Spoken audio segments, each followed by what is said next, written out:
Mari kita berdoa. Bapa kami yang di surga, terpujilah nama-Mu kekal selama-lamanya. Kami mengucap syukur ya Allah atas penyertaan-Mu yang sempurna untuk setiap kami. Kau berikan kami kesehatan, Kau cukupkan apa yang menjadi kebutuhan hidup kami. Inilah kerinduan kami Bapa. Wabah COVID-19 ini segera lalu sehingga kami, jemaat-Mu, warga Blok C GKJ Semarang Timur, bisa bersekutu kembali untuk memuji memuliakan nama-Mu dengan saling berkunjung satu keluarga ke keluarga yang lain dalam suasana sukacita. Tapi semuanya ini ya Bapa, kami serahkan kepadamu, jadilah kehendak-Mu. Dalam ibadah keluarga pada malam hari ini, kami mau belajar tentang kesetiaan dari jemaat-Mu di Smyrna. Kami percaya Tuhan ada bersama dengan kami. Tuhan pimpin kami dan membuka mata hati serta telinga kami, sehingga kami boleh mengerti setiap firman yang akan kami terima. Dan biarlah sukacita dan damai sejahtera-Mu turun atas kami. Di dalam nama Tuhan Yesus Kristus, Juru Selamat kami yang sejati, kami memohon dan mengucap syukur. Amin. Marilah kita membaca firman Tuhan. Firman Tuhan akan kita baca dari Kitab Wahyu. Kitab Wahyu pasal yang kedua, ayat yang ke-8 sampai dengan ayat 11. Kitab Wahyu pasal yang kedua ayat 8 sampai dengan 11. Oleh Lembaga Alkitab Indonesia, perikop ini diberi judul Kepada Jemaat di Smyrna. Dan tuliskanlah kepada malaikat jemaat di Smyrna. Inilah firman dari yang awal dan yang akhir, yang telah mati dan hidup kembali. Aku tahu kesusahanmu dan kemiskinanmu, namun engkau kaya, dan fitnah mereka yang menyebut dirinya orang Yahudi, tetapi yang sebenarnya tidak demikian. Sebaliknya, mereka adalah jemaah iblis. Jangan takut terhadap apa yang harus engkau derita. Sesungguhnya, iblis akan melemparkan beberapa orang dari antaramu ke dalam penjara supaya kamu dicobai dan kamu akan beroleh kesusahan selama 10 hari. Hendaklah engkau setia sampai mati dan aku akan mengaruniakan kepadamu mahkota kehidupan. Siapa bertelinga, hendaklah ia mendengarkan apa yang dikatakan Roh kepada jemaat-jemaat. Barang siapa menang, ia tidak akan menderita apa-apa oleh kematian yang kedua. Demikianlah firman Tuhan. Berbahagialah kita yang mendengarkan firman Tuhan, dan yang lebih berbahagia adalah kita yang mau menyimpan di dalam hati serta melakukannya di dalam kehidupan sehari-hari. Hosiana. Bapak Ibu, pada malam hari ini kita akan belajar tentang kesetiaan dari Smyrna. Siapa itu Smyrna? Dan mengapa kita harus belajar tentang kesetiaan kepada Tuhan dari jemaat di Smyrna? Ada baiknya kita belajar tentang sejarah kota dan jemaat Tuhan di Smyrna. Mari kita melihat gambar berikut ini. Smyrna adalah salah satu tempat di negara Turki atau Asia Kecil yang terletak kira-kira 50 km utara Efesus. Dan Smyrna ini merupakan satu-satunya kota yang disebut dalam 7 jemaat di dalam kitab Wahyu yang masih ada sampai sekarang. Saat ini Smyrna berubah nama menjadi Izmir. Sekitar tahun 1000 sebelum Masehi atau sejaman dengan Raja Daud, kota ini dibangun oleh orang-orang Yunani. Karena daerah ini termasuk jajahan bangsa Yunani. Kita tahu bahwa bangsa Yunani terkenal sangat maju dalam banyak bidang, termasuk arsitektur, serta mempunyai cita rasa seni yang tinggi.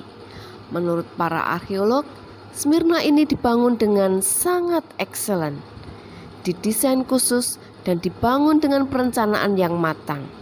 Ada pelabuhan, jalan raya yang lebar, dengan batu-batu yang tersusun rapi dan indah, gedung-gedung yang tinggi, stadion olahraga, gedung-gedung teater dan musikal sebagai wujud kecintaan kepada Dewa Apollo, serta perpustakaan yang besar dan lengkap.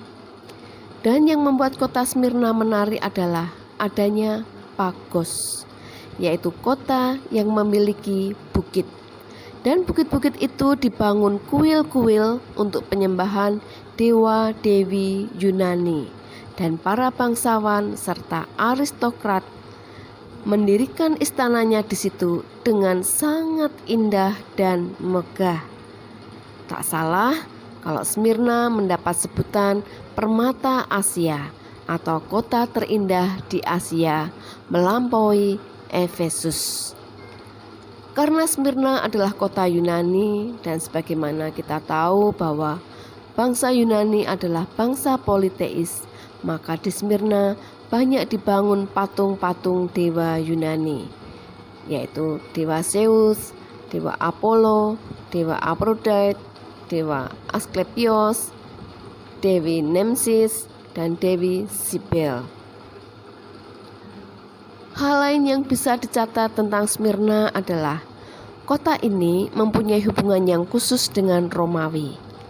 Jauh sebelum Romawi menjadi penguasa dunia, Smyrna telah menunjukkan kesetiaannya terhadap Romawi, yaitu membantu para tentara Romawi dengan makanan dan pakaian pada saat Romawi kalah dalam peperangan Mithradates di timur jauh. Sampai-sampai Marcus Tullius Cicero, yaitu negarawan Romawi kuno, berkata tentang Smyrna, "Smyrna adalah sekutu kita yang paling setia dan paling lama." Sebagai wujud penghargaannya terhadap Romawi tahun 195 sebelum Masehi, Smyrna membangun kuil Dewi Roma.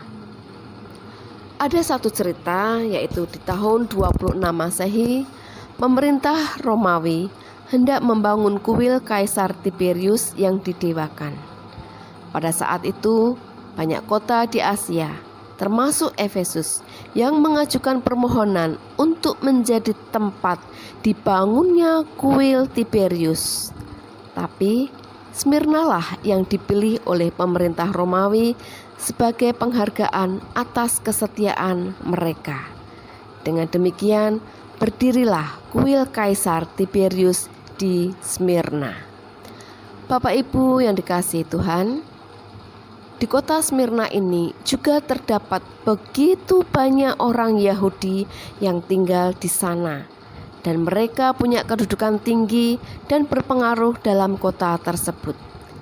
Ini disebabkan karena pada saat Smyrna sementara membangun dan mempercantik kota, orang-orang Yahudi menyumbang uang sebesar 10.000 dinar. Karena inilah orang Yahudi memperoleh kebebasan beribadah dengan mendirikan sinagog mereka di mana-mana. Bahkan menurut catatan Steve Gregg, Smyrna mempunyai penduduk Yahudi terbesar dari semua kota di Asia. Dengan demikian Bapak Ibu, Smyrna menjadi sebuah kota yang sangat pluralis dalam urusan agama. Mengapa? Karena di kota ini ada kuil-kuil dan patung-patung dewa-dewi Yunani, ada kuil Dewi Roma, ada kuil Kaisar Tiberius yang dianggap dewa, dan juga ada sinagog orang Yahudi. Demikianlah sekilas tentang kota Smyrna. Dan di tengah-tengah kota Smyrna yang indah, kaya, maju, kafir, politeis, dan pluralis itulah berdiri sebuah gereja Kristen yang kecil. Bagaimanakah asal-usul gereja di Smyrna? Kapan gereja di Smyrna mulai berdiri? Dan siapa yang mendirikannya? Kemungkinan besar Rasul Pauluslah yang mendirikan jemaat di Smyrna dalam perjalanannya yang ketiga. Mari kita lihat di Kisah Para Rasul 19 ayat yang ke-10. Hal ini dilakukannya 2 tahun lamanya, sehingga semua penduduk Asia mendengar firman Tuhan, baik orang Yahudi maupun orang Yunani.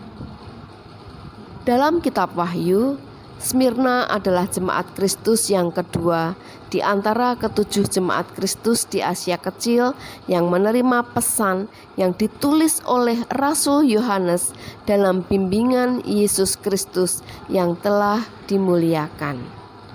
Dalam pesannya kepada jemaat di Smyrna, Rasul Yohanes menasihatkan agar tetap setia pada Tuhan di tengah berbagai pencobaan. Bapak Ibu, penderitaan apa sajakah yang dialami oleh jemaat Tuhan yang ada di Smyrna? Dalam kitab Wahyu pasal yang kedua ayat 9a, aku tahu kesusahanmu dan kemiskinanmu. Dalam teks yang kita baca, kita dapat melihat bahwa jemaat Smyrna berada dalam sebuah penderitaan yang besar. Kata kesusahan di ayat 9a ini menunjukkan kesusahan yang tidak biasa. Lantas, kesusahan apa yang dialami oleh jemaat Smyrna? Yang pertama, jemaat Kristen di Smyrna dianiaya oleh pihak Romawi. Tadi sudah jelas dikatakan bahwa di Smyrna dibangun kuil Kaisar Tiberius yang dianggap sebagai dewa.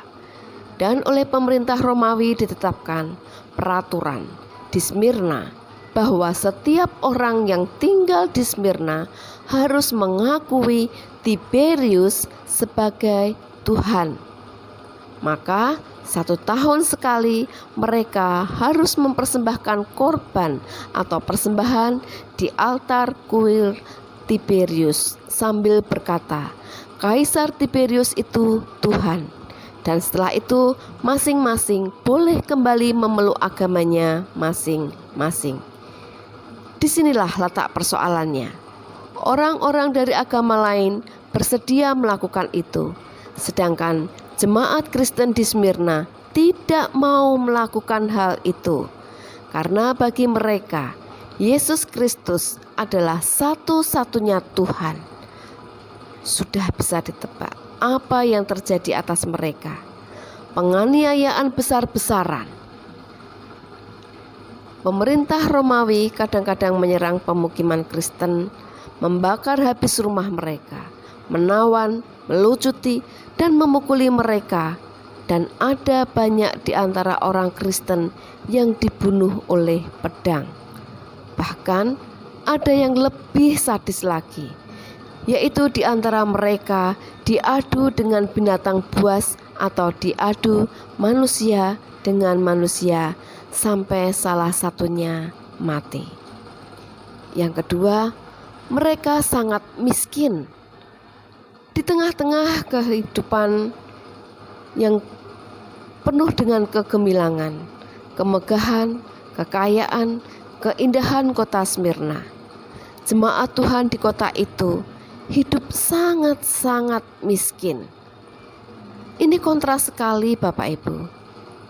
Bisakah kita membayangkan bagaimana rasanya jemaat Tuhan di Smyrna hidup sangat miskin di tengah-tengah orang kaya, atau hidup sangat miskin di tengah-tengah kota yang kaya?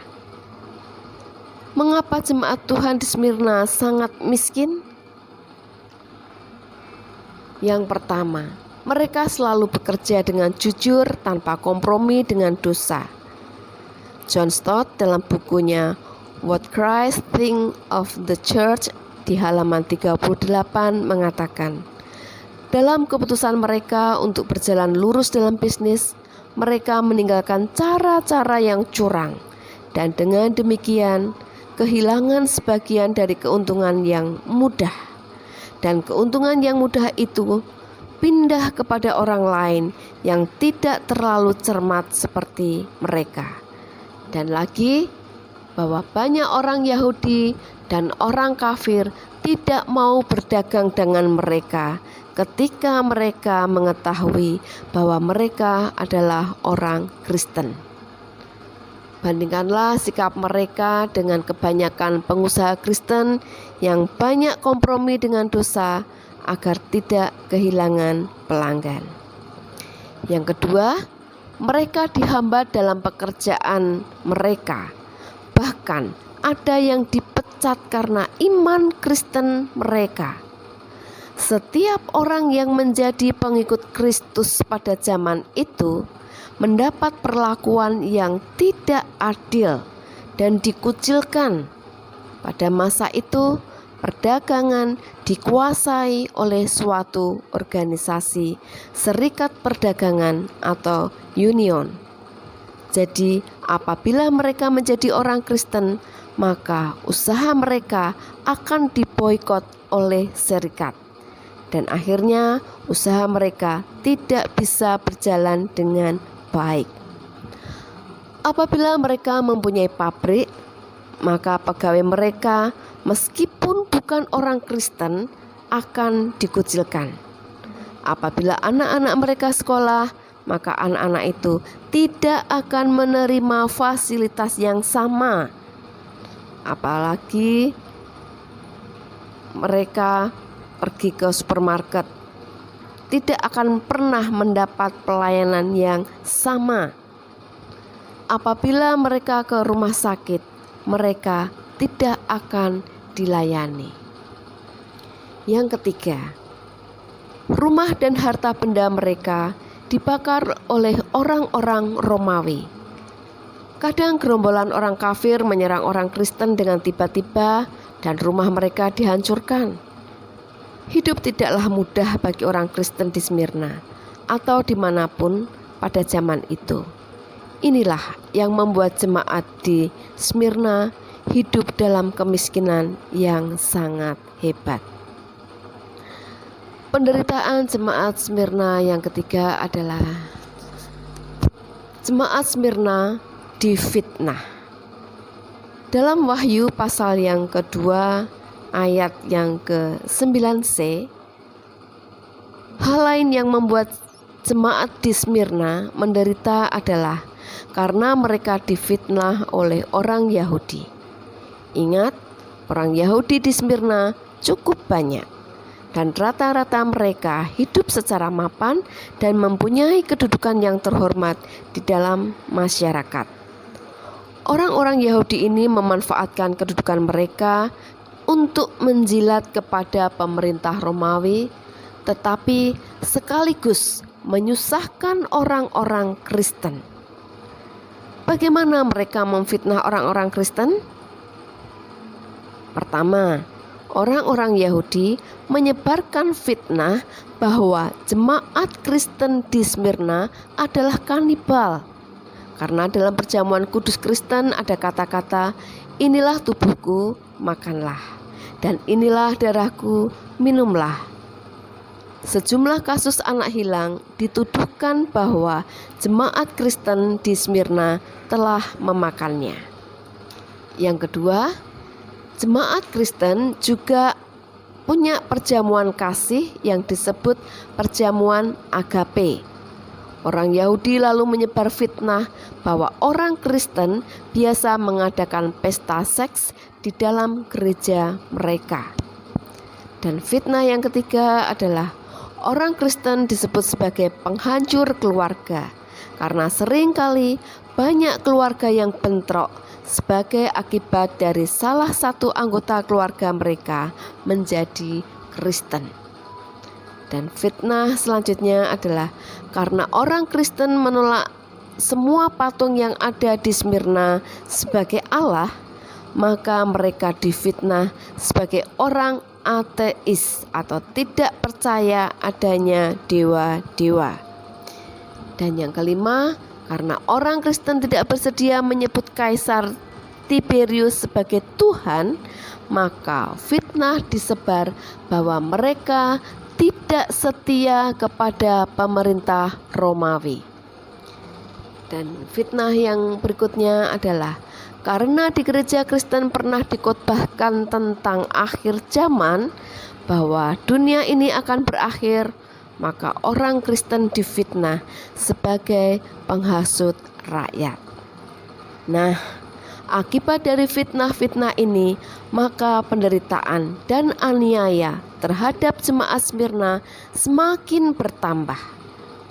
Terhadap orang Yahudi yang memfitnah jemaat Kristen ini, Yesus menyebut mereka sebagai jemaat iblis, yaitu ada di Wahyu 2 ayat yang 9c. Orang Yahudi biasa menyebut diri jemaat Tuhan, tetapi di sini Tuhan Yesus menyebut mereka jemaat iblis. Demikianlah penderitaan yang dialami oleh jemaat Kristen di Smyrna, dan penderitaan ini berlangsung cukup lama. Dalam Wahyu 2 ayat 10, sesungguhnya iblis akan melemparkan beberapa orang dari antaramu ke dalam penjara, supaya kamu dicobai dan kamu akan beroleh kesusahan selama 10 hari. Dalam ayat 10 ini berbicara tentang penderitaan yang masih akan mereka alami. Artinya, penderitaan mereka pada saat mereka menerima surat Yesus melalui Yohanes ini belum segera berakhir. Masih ada penderitaan dan kesusahan-kesusahan yang akan mereka alami. Kata 10 hari dalam ayat ini jangan diartikan secara hurufiah. Apa maksudnya? Banyak penafsir menganggap bahwa 10 hari di sini menunjuk pada masa penderitaan bagi gereja Tuhan yang akan dialami dalam pemerintahan 10 kaisar Romawi yang anti-Kristen, yaitu yang pertama, Kaisar Nero. Kedua, Kaisar Domitianus, Kaisar Trajan, Kaisar Marcus Aurelius, Kaisar Severus, Kaisar Maximus, Kaisar Decius, Kaisar Valerian, Kaisar Aurelian, dan Kaisar Diocletianus. Dan memang benar Bapak Ibu yang dikasih Tuhan, di bawah pemerintahan 10 kaisar Romawi ini, gereja Kristen menderita aniaya yang sangat besar. Tidak terkecuali jemaat Smyrna. Sejarah mencatat bahwa selama 10 periode kerajaan Romawi dari pemerintahan Kaisar Nero sampai dengan Kaisar Diocletianus, ada sejumlah 5 juta orang Kristen yang mati secara martir atau dianiaya. Mati dengan jalan dibakar hidup-hidup, digoreng dengan minyak, mati dengan dijadikan tontonan di arena, yaitu menjadi makanan dari singa yang lapar, mati dengan jalan diikat pada sebuah tiang, setelah dibalut dengan kulit binatang, lalu dilepaskan anjing hutan. Mati dengan jalan disalib, mati dengan jalan direndam ter, lalu dijadikan obor pada malam hari. Itu adalah hal yang menjadi pemandangan yang biasa pada saat itu.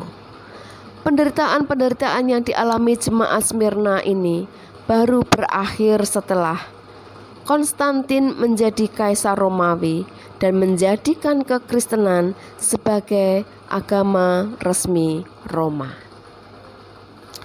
Bapak Ibu Saudara yang dikasihi Tuhan, jelaslah bahwa orang-orang Kristen di Smyrna adalah orang-orang Kristen yang menderita dan sangat-sangat miskin.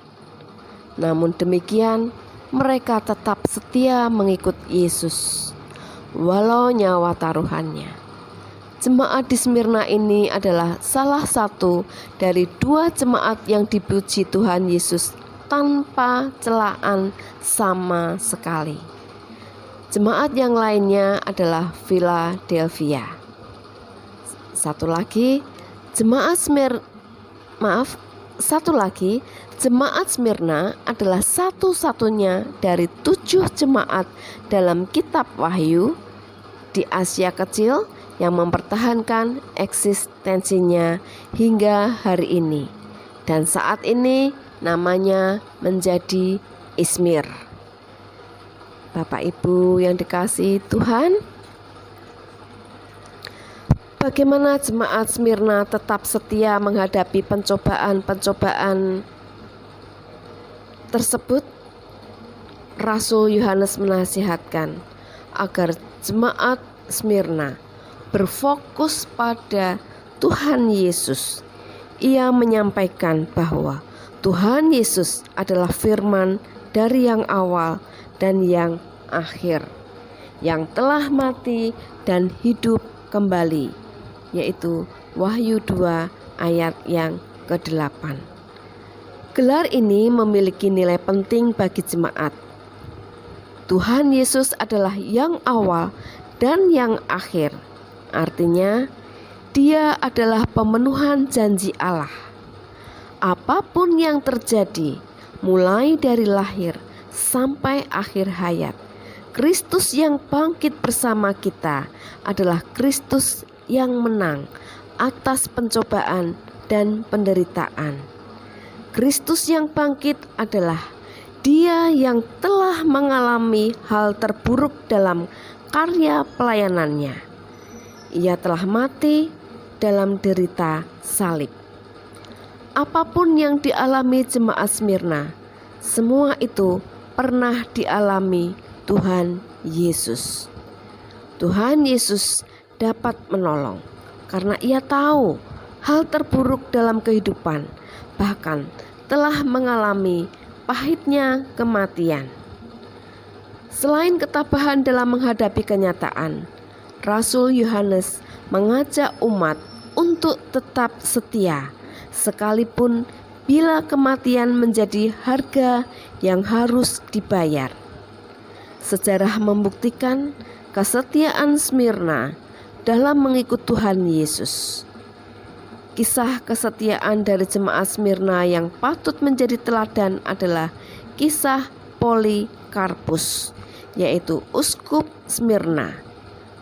Sejarah gereja mencatat bahwa Polikarpus dihukum pemerintah setempat dengan dibakar pada sebuah tonggak pada tahun 155 Masehi, yaitu ketika ia menolak berkata bahwa Kaisar adalah Tuhan.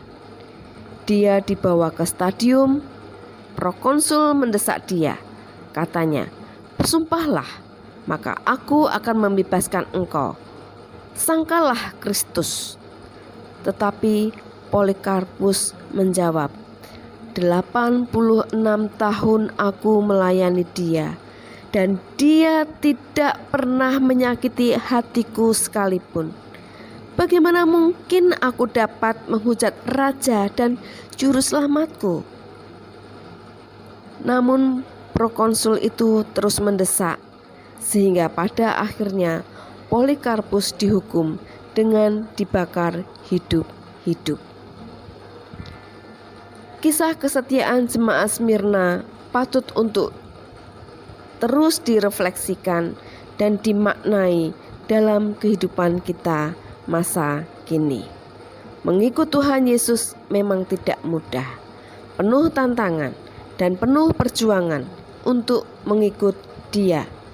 Maka dari itu, persekutuan kita dipanggil untuk meneguhkan satu sama lain supaya kita memiliki keteguhan hidup dan tetap setia mengikuti Dia. Bapak Ibu yang dikasihi Tuhan, kita masing-masing mempunyai salib yang harus kita pikul. Dan hari ini kita belajar dari pesan Tuhan kepada jemaat Smyrna yang menderita. Dalam kitab Wahyu pasal 2 ayat 10a, "Jangan takut terhadap apa yang harus engkau derita." Kata harus merupakan sesuatu yang tidak bisa kita ingkari. sesuatu yang sudah ditetapkan, sesuatu yang sudah menjadi bagian yang harus kita pikul dan yang membuat kita kaya secara rohani. Mungkin kita mengalami kesulitan dalam hal keuangan atau memiliki masalah dengan kesehatan, pekerjaan, keluarga, atau relasi sosial. Tuhan berkata, jangan takut. Jika engkau tahu engkau setia pada Tuhan, engkau mengasihi Tuhan, engkau hidup benar, engkau menjaga hati murni, engkau menjaga hidupmu bersih, jangan takut. Aku itu peduli. Aku itu tahu apa yang menjadi kesusahanmu. Di dalam Yesaya 41 ayat yang ke-10, Tuhan berfirman, janganlah takut, sebab aku menyertai engkau. Janganlah bimbang, sebab aku ini Allahmu. Aku akan meneguhkan, bahkan akan menolong engkau. Aku akan memegang engkau dengan tangan kananku yang membawa kemenangan. Ketika Sadrah, Mesah, dan Abednego menghadapi dapur api, Tuhan seolah-olah tidak mendengar doa mereka. Mereka tidak terhindar. Mereka tetap masuk dalam dapur api. Namun Tuhan menyertai mereka bertiga di dalam dapur api. Bahkan Bapak Ibu, seandainya mereka bertiga mati, mereka mati dalam penyertaan Tuhan. Namun sungguh ajaib, mereka tetap hidup. Walaupun mereka bertiga masuk di dalam dapur api. Demikian pula yang dialami oleh Daniel. Daniel tidak diloloskan oleh Tuhan dari lubang singa. Namun Tuhan menyertai Daniel. Kalaupun Daniel mati di dalam penyertaan Tuhan. Namun sungguh ajaib, Tuhan masih punya tugas untuk Daniel. Karena itu Daniel tetap hidup. Saya percaya Bapak Ibu, mungkin Sadrah, Mesah, Abednego, dan Daniel sempat memiliki rasa khawatir, getir menghadapi saat-saat genting itu. Hal yang sama juga akan kita rasakan bila kita harus berhadapan dengan permasalahan hidup dan mati. Tapi Tuhan berkata kepada jemaat di Smyrna dan juga kepada kita, jangan takut. Ada kalanya Tuhan tidak menghindarkan kita dari kesulitan, namun Ia selalu memberi anugerah agar kita mampu untuk mengatasinya. Bapak Ibu yang dikasihi Tuhan, mungkin kita tetap ada masalah dalam hal kesehatan, ekonomi, pekerjaan, keluarga, studi, relasi sosial, atau hal yang saat ini tengah kita hadapi bersama, yaitu wabah COVID-19. Ingat, Tuhan berkata, jangan takut, karena Aku menyertai engkau. Pesan kedua yang bisa kita terima dari Kitab Wahyu 2 ayat yang ke-10b. Tuhan tahu iblis akan melempar mereka dalam penjara, seolah-olah Tuhan diam. Itu salib yang kutetapkan untuk Smyrna. Kamu akan dicobai, kamu akan mengalami kesusahan, namun itu hanya 10 hari. Pesan yang saya tangkap, kepedihan itu tidak abadi, kesusahan itu tidak abadi, rasa malu itu tidak abadi. Ketika kita memikul salib Kristus, kita merasa malu, kita merasa susah, kita merasa sedih, kita merasa pedih. Tapi mari kita katakan pada diri kita sendiri bahwa itu tidak abadi. Kepedihanku, kesusahanku, rasa maluku itu tidak abadi. Apa yang kita alami, kesulitan yang kita alami tidak abadi.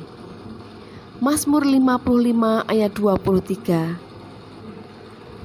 Tuhan berfirman, serahkanlah kuatirmu kepada Tuhan, maka Ia akan memelihara engkau. Tidak untuk selama-lamanya dibiarkannya orang benar itu goyah.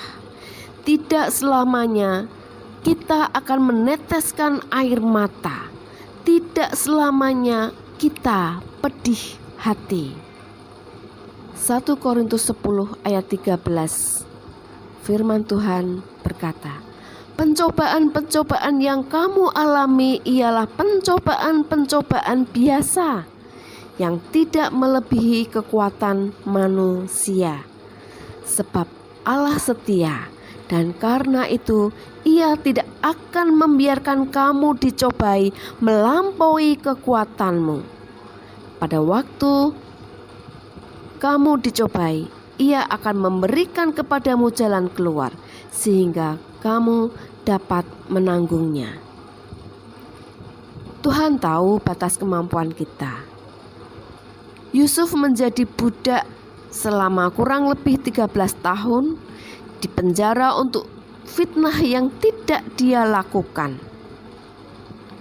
Tuhan tahu kemampuan kita masing-masing.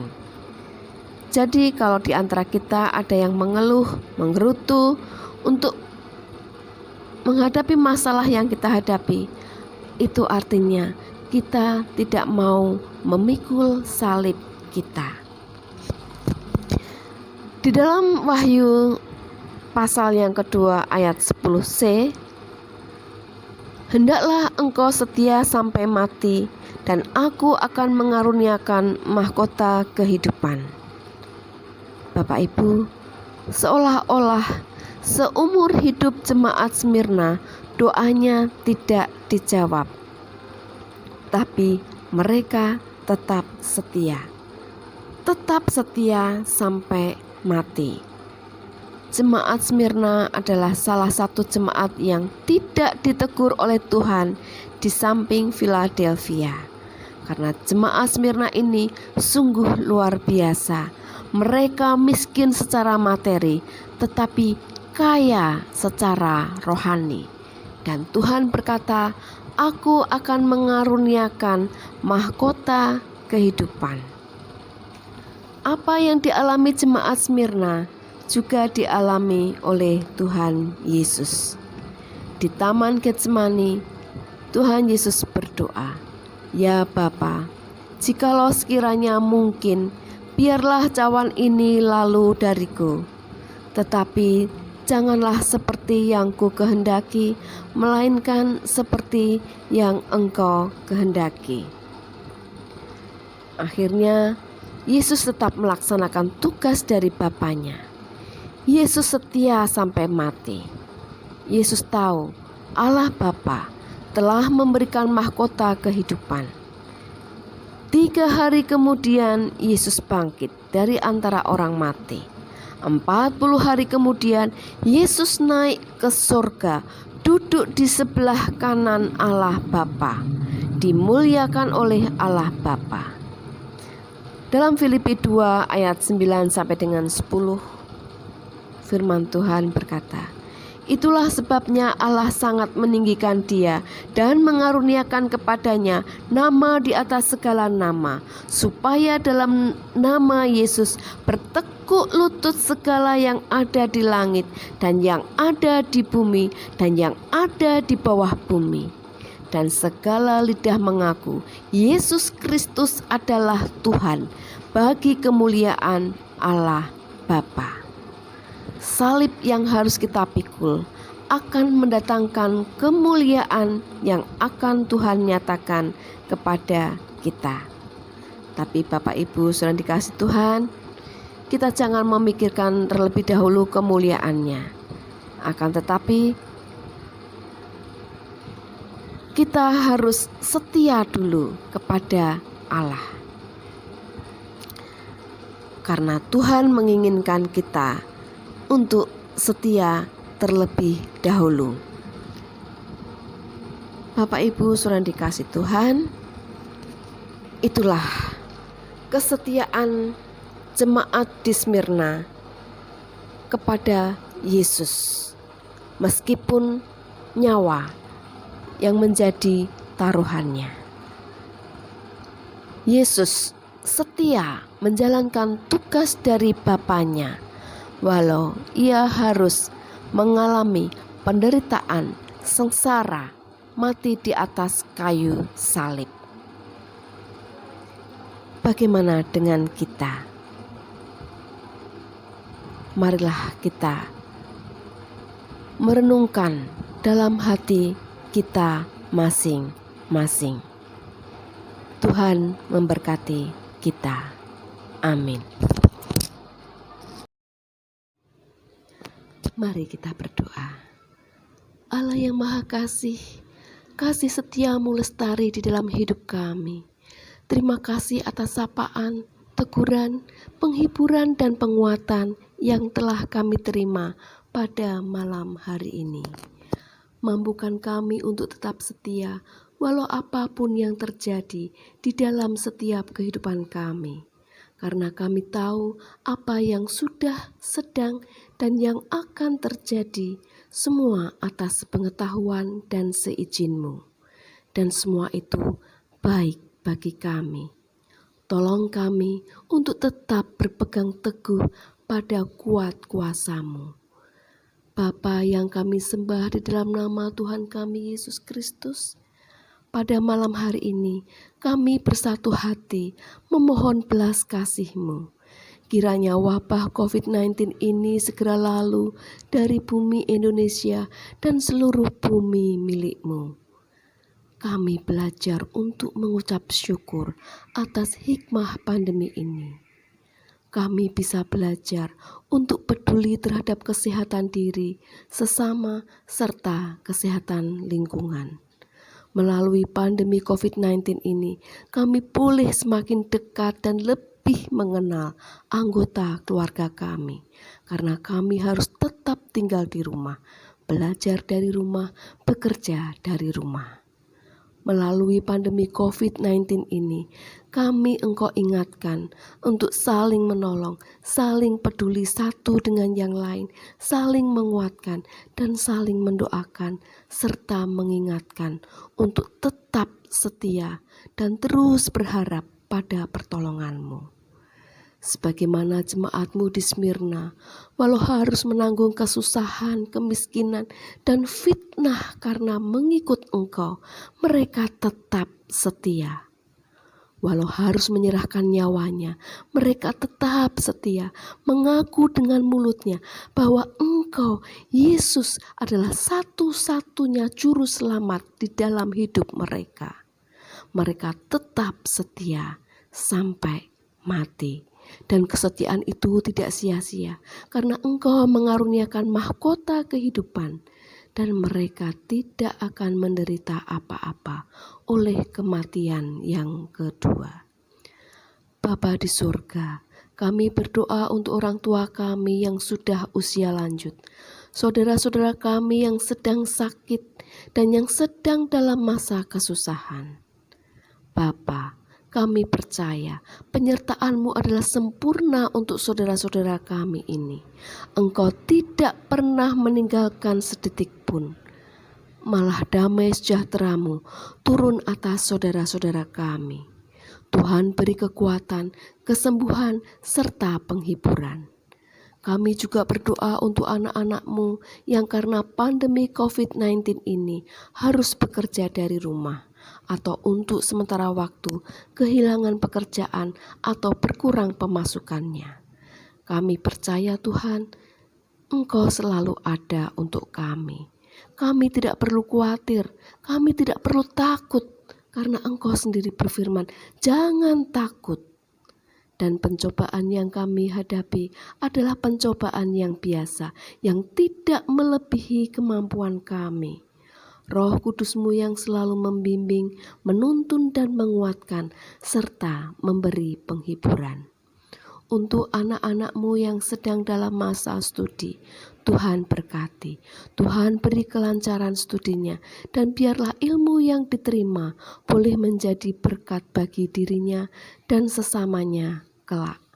Saat ini, tangan-Mu sedang merendah, membentuk anak-anak kami, karena Engkau akan jadikan mereka kepala dan bukan ekor.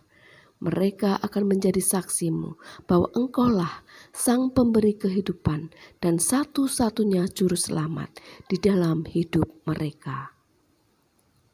Untuk anak-anak-Mu yang sedang dalam menantikan pasangan hidup, kami percaya Tuhan sediakan, dan pada saatnya nanti Tuhan akan pertemukan mereka.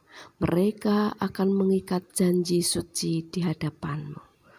Untuk para pengusaha, pedagang, pekerja harian, dan buruh lepas yang dalam masa-masa ini mengalami kesesakan, kesulitan, dan derita, Tuhan berikan kelegaan, Tuhan berikan kelonggaran dan pertolongan, sehingga mereka boleh melewati masa-masa sulit ini dan kembali bangkit. Untuk pemimpin-pemimpin bangsa ini ya Bapa, mohon kesehatan dan hikmat dari-Mu ya Allah, sehingga pemimpin-pemimpin kami boleh mengemban amanat-Mu seturut dengan yang Engkau kehendaki. Ampuni segala dosa dan kesalahan kami, baik dalam tindakan, tutur kata, maupun dalam hati dan pikiran kami yang tidak berkenan di hadapan-Mu. Di dalam nama Tuhan kami Yesus Kristus, Juru Selamat kami yang hidup, kami berdoa dan mengucap syukur. Amin.